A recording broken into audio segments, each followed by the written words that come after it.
السلام علیکم ناظرین، میں ہوں احسان خان اور آپ دیکھ رہے ہیں ہمارا YouTube channel Ehsan reaction with Ehsan. ناظرین اکرام، رپورٹ میں بات کریں گے Bangladesh Turkey sign new security and counter terrorism deal. جی ہاں، یہ جو ڈیل ہوئی ہے اس پر تفصیل سے بات کرنے جا رہے ہیں ہمارے ساتھ آخر تک ویورز آپ سے درخواست ہے کہ جڑے رہیے گا۔ ناظرین، یہ 8 جنوری کو بنگلہ دیش اور ٹرکی نے سیکیورٹی تعاون انسداد دہشت گردی، جس کو کاؤنٹر ٹیررزم کہتے ہیں، اور منشیات کی سمگلنگ کے خلاف ڈیل سائن ہوئی ہے۔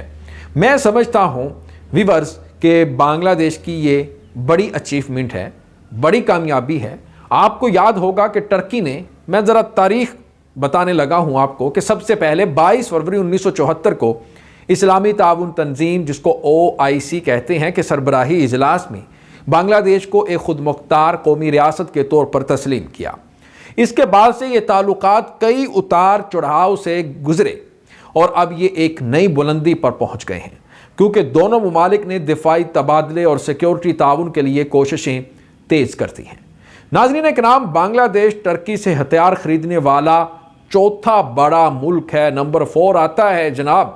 اور 2021 کے پہلے 4 مہینوں میں بنگلہ دیش نے ٹرکی سے لگ بھگ $60 ملین مالیت کا اسلحہ درآمد کیا ہے۔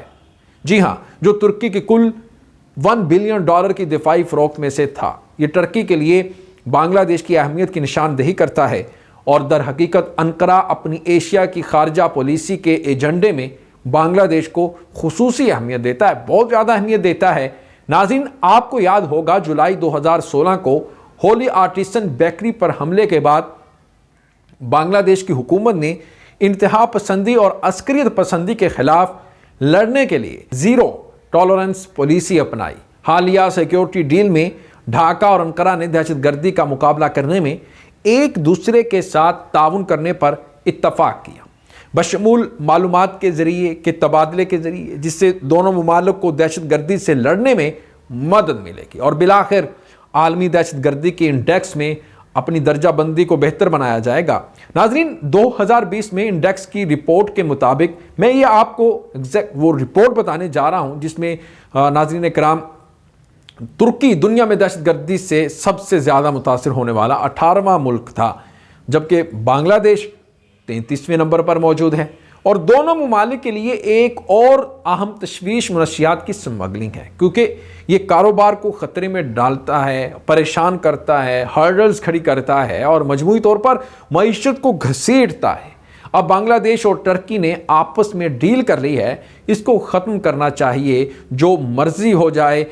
حالیہ معاہدوں میں بنگلہ دیش اور ٹرکی نے اپنی سرحدوں کے اندر اور باہر منشیات کی سمگلنگ سے نمٹنے پر اتفاق کیا۔ اب یہ کریں گے کیا کہ یہ منشیات اس کو ختم کریں گے، ریموو کریں گے، تاکہ ہمارا بزنس کمیونٹی پر اثر نہ پڑے۔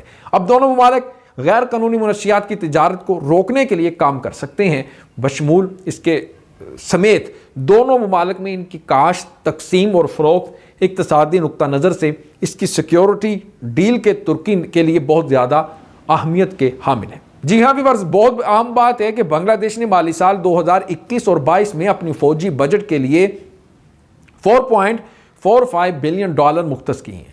اس بجٹ کا حجم مارکیٹ کے سائز اور بنگلہ دیش کی مسلح افواج کے لیے ہتھیاروں کی مانگ کو ظاہر کرتا ہے۔ اس مارکیٹ پر قبضہ کرنے کے لیے اسلحے کی عالمی صنعت کی ہمیشہ بنگلہ دیش پر نظر رہتی ہے، اور اس سیکیورٹی ڈیل کے ذریعے ناظرین اکرام ٹرکی دوبارہ اس مارکیٹ میں کامیابی سے گھس آیا ہے۔ یہ بڑی بات ہے جناب، اس کے پاس ایک طریقہ ہے، وہ کس انداز کے ساتھ گھستا ہے، اور بنگلہ دیش کا مسلح افواج کے اہداف 2030 کو پورا کرنے کے لیے اپنے دفاعی ساز و سامان کے سپلائرز کو کامیاب مختلف قسم کے طور پر بنانے کا منصوبہ ہے۔ ترک وزیر خارجہ نے ڈھاکہ کے پہلے دورے پر بنگلہ دیش کے ساتھ دفاعی تعاون بڑھانے اور مشترکہ پیداوار اور اس کے ساتھ ساتھ ٹیکنالوجی کی منتقلی پر عمل کرنے کی خواہش کا اظہار کیا۔ حالیہ سیکیورٹی جو ڈیل ہوئی ہے، در حقیقت بنگلہ دیش کی سیکیورٹی فورسز اور مسلح افواج کے لیے اپنے منصوبے کے حصے کی طور پر نئے ہتھیار خریدنے کے لیے ایک نئی کھڑکی کھول دی ہے، ایک نیا دروازہ کھول دیا گیا ہے۔ جی ہاں، بنگلہ دیش ترکی کی مسلح افواج، دفاعی صنعتوں اور اسلحہ ساز کمپنیوں سے خود انحصاری اور دفاعی صلاحیتوں کو